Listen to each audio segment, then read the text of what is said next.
Chers amis, très heureux de venir vous retrouver pour vous partager une réflexion sur le thème de l'attractivité de l'amour de Dieu.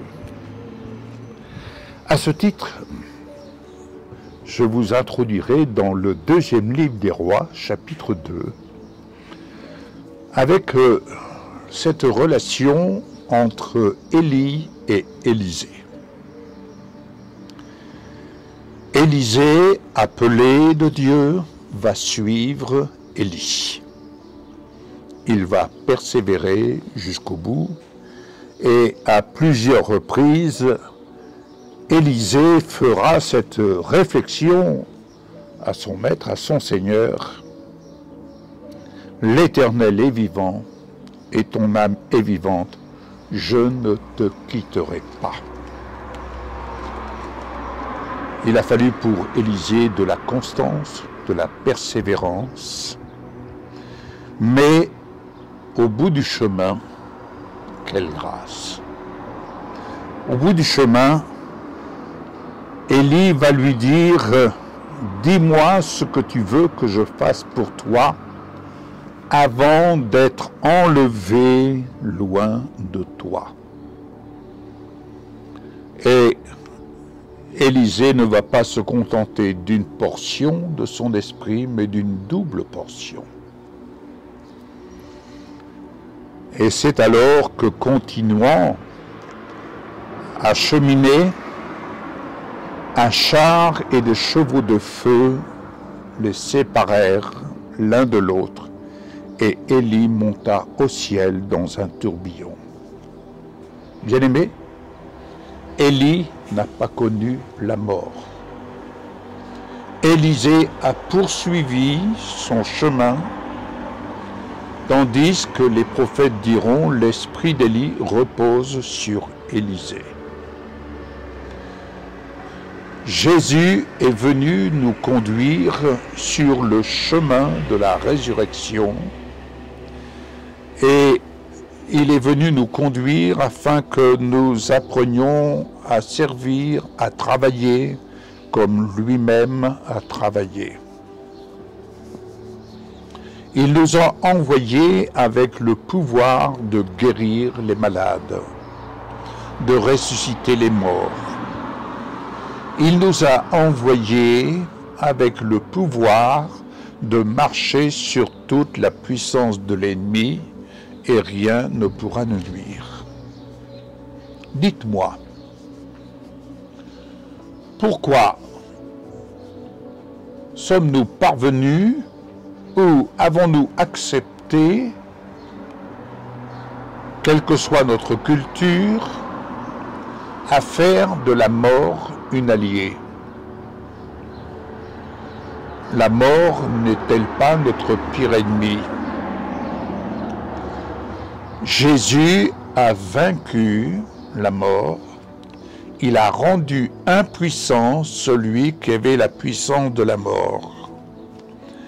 Et je vous invite dans l'Épître aux Romains à vérifier une remarque de l'apôtre Paul, une remarque, pour ne pas dire un conseil, une invitation, une recommandation,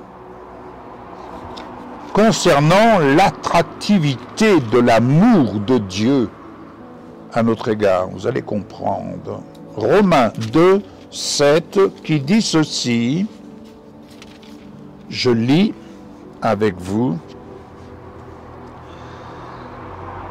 Il traitera chacun conformément à ses actes. À ceux qui, par leur persévérance à faire le bien, recherchent l'honneur, la gloire, l'immortalité. D'autres traductions disent l'incorruptibilité. À ceux qui cherchent l'honneur, la gloire et l'immortalité, il donnera la vie éternelle. Quand il nous est dit de nous affectionner aux choses d'en haut, c'est afin que nous recherchions ce qui est en haut et ce que nous avons à vivre à partir d'en haut. Ainsi, notre Père, que ta volonté soit faite sur la terre comme au ciel, qu'elle soit faite dans ma vie. Nous sommes devenus le temple du Saint-Esprit. Lorsque nous recevons Jésus, c'est pour vivre une relation. Vous vous rappelez de ces femmes lorsqu'elles sont allées au tombeau, après que Jésus eut été mis au tombeau, elles sont allées et le corps de Jésus n'était plus là. Et voilà qu'elles reconnaissent une personne qui est là en train de leur dire « Mais que cherchez-vous » Elles l'ont pris pour un jardinier. Et j'ai posé la question à mon épouse « Mais pourquoi un jardinier? Ça aurait pu être un charpentier, que sais-je, ou un pêcheur de poissons, que sais-je. » Non, elles le prennent pour un jardinier. Je me suis posé la question, pourquoi un jardinier? Alors bien sûr, c'était Jésus, mais pourquoi l'ont-elles pris pour un jardinier? Il y a une raison. Eh bien la raison, elle est toute simple, bien-aimés. Dans cette attractivité de l'amour de Dieu et nous, il y a Jésus. Vivre avec Jésus, c'est vivre une relation. C'est vivre une relation vivante, parce que Jésus est ressuscité. Et quand il est dit dans Éphésiens 2, je crois, oui, Éphésiens 1, vous pouvez vérifier. Il faut lire aussi votre Bible. Hein. Mais il est dit que nous avons été ressuscités ensemble avec lui et que nous sommes assis ensemble avec lui dans les lieux célestes. Vivons-nous vraiment comme des citoyens célestes? Une question qui se pose. Parce que le Seigneur Jésus est venu nous ramener, nous rétablir dans notre jardin d'Éden. La question qui se pose dans cette attractivité d'amour, de l'amour du Père, nous sommes appelés à cultiver notre jardin d'Éden.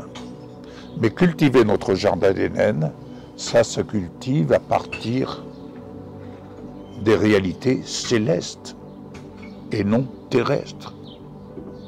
Et je me rends compte, cheminant et croisant des frères et sœurs, et je parle des frères et sœurs, la question me vient souvent à l'esprit, mais que cultivez-vous? Vous savez, le jour où Jésus est entré dans notre foyer, dans notre vie, mon épouse et moi-même, et à l'heure où je vous parle, nous prenons soin de cultiver notre jardin d'Éden. Et cultiver notre jardin d'Éden, c'est toute une œuvre, c'est rentrer dans le dessein de Dieu. Et aujourd'hui, oui, selon ce qui est écrit, Enoch n'a pas connu la mort, il a été enlevé.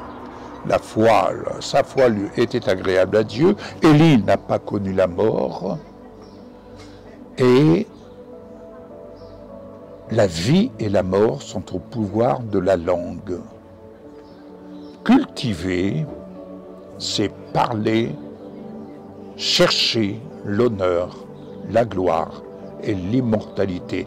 Alors, nous cultivons cette attraction, car cette parole est donnée dans l'évangile de Jean avec Jésus qui dit ceci: « Quand je serai enlevé, quand je serai monté, j'attirerai tous les hommes à moi. » La question se pose, où est Jésus et comment est-il aujourd'hui? Je vous parle de Jésus-Christ, corps glorifié.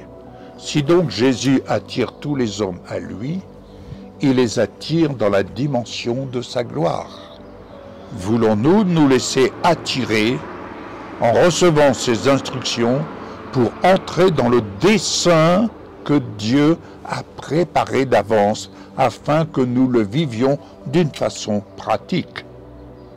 Tout est une question de foi, et la foi, c'est commencer de tenir le langage des possibilités de Dieu afin qu'il y ait une attraction tangible entre Dieu et nous, au nom de Jésus. Qu'il en soit ainsi pour vous. Réfléchissez, méditez. Je sais que certains d'entre vous peuvent être choqués, peut-être bousculés, mais soyez assurés que cela réjouit mon cœur de connaître ce que l'Esprit de Dieu me fait grâce de me révéler personnellement pour ma vie, et je ne fais que vous partager ce que nous apprenons à vivre. À très bientôt. Au revoir.